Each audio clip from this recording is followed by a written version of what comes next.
রসুলের ব্যবহার, সুবহানাল্লাহ বলেন, সুবহানাল্লাহ। কি ব্যবহার!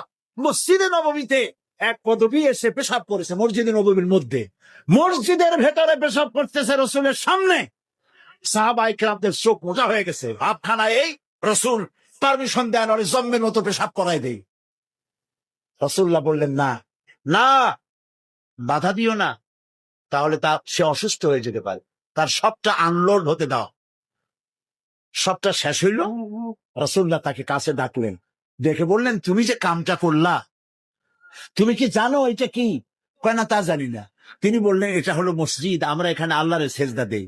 তোমার যখন এই কাজের দরকার হবে তখন বাইরে গিয়ে করবা। তোমাদের উপাসনালয় আছে না? কয় যে আছে। তো সেইখানে যদি এই কাম কেউ করে তাহলে তোমার কেমন লাগবে? এই কাজটা কখনো করবা না। লোকটি বলল, আমি তো শুনেছিলাম আপনি বাদশাহ, তা আমি এখন বুঝলাম আপনি বাদশাহ না। বাদশাহ হইলে যে কাম আমি করছি এটা তো আমার কল্লা এতক্ষণ গড়াগড়ি যাইতো। আপনি তো বাদশাহ না, আপনি অবশ্যই অবশ্যই আল্লাহর নবী, কোনো সন্দেহ নাই আমার মনের মধ্যে। এই ছিল রসুলের ব্যবহার।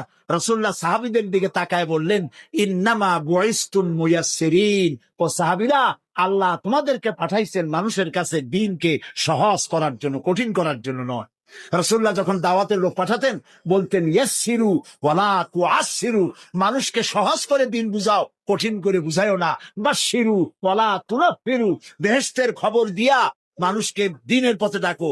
জাহান্নাম জাহান্নাম, এটা করলে জাহান্নাম, সেটা করলে জাহান্নাম, জাহান্নামের ভয় দেখিয়ে মানুষকে দ্বীনের রাস্তা থেকে সরিয়ে দিও না। সুবহানাল্লাহ।